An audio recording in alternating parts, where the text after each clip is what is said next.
It was supposed to be a simple weekend hike. 6 students, Amy, Liam, Sophie, Mark, Emma, and Jack, decided to explore the famous Whispering Woods, a dense, misty forest known for its eerie legends.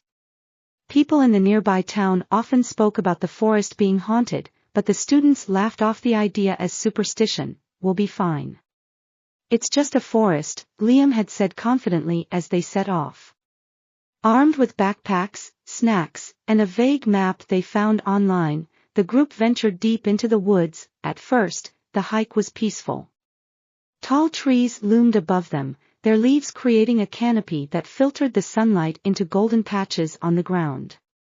They joked, took photos, and marveled at the beauty of nature. But as the afternoon wore on, things began to change. The forest grew darker and colder, even though it was still daylight. A thick fog rolled in, wrapping around the trees like fingers. The sounds of birds and rustling leaves faded, replaced by an unsettling silence. Then, there was the whispering. It started as a faint murmur, barely noticeable at first. But soon, the voices grew louder, surrounding them, though no one was in sight. "Did you hear that?" Amy asked, her voice trembling. The others nodded, eyes wide. "It's just the wind," Jack said, though even he didn't sound convinced. They continued walking, trying to follow the map, but it was as if the forest had shifted around them. Landmarks they'd passed earlier, an old oak tree with twisted branches, a fallen log, appeared in the wrong places. The trail disappeared, leaving them wandering through thick underbrush. "We're going in circles," Emma said, panic creeping into her voice. Sophie checked her phone, but there was no signal. The sun was beginning to set, and with it came a strange, oppressive feeling that weighed on them all. Shadows lengthened, and the whispering grew louder. They were no longer faint voices, they were clear, deliberate. "Turn back," one voice hissed. "Leave," whispered another. Liam shivered, his bravado gone. "What is this? Is someone messing with us?" But there was no one, only the forest, and the whispers. The group huddled together, trying to decide what to do, when they noticed something strange, glowing eyes watching them from the darkness. Dozens of them, staring. What is that?" Mark stammered, backing away.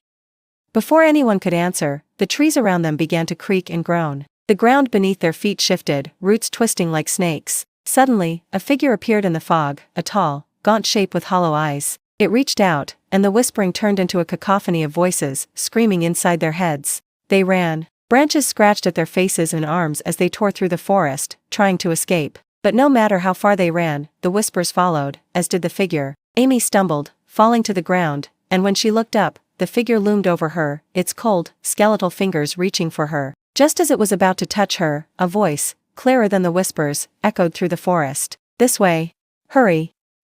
Amy scrambled to her feet and followed the others toward the voice. It led them to a small clearing where a faint path appeared. Without questioning it, they followed the path until, miraculously, they broke through the tree line and found themselves back at the edge of the forest. They collapsed on the ground, gasping for breath, their hearts pounding in their chests. The whispers had stopped, and the oppressive feeling was gone. The figure was nowhere to be seen. The group sat in stunned silence, unable to explain what had happened. Sophie finally spoke, her voice shaky. "What was that?" No one had an answer. The only thing they knew for certain was that they had narrowly escaped something dark and ancient that lurked within the Whispering Woods. And though they were safe now, they could still feel the weight of those hollow eyes watching them from the shadows, waiting for their return.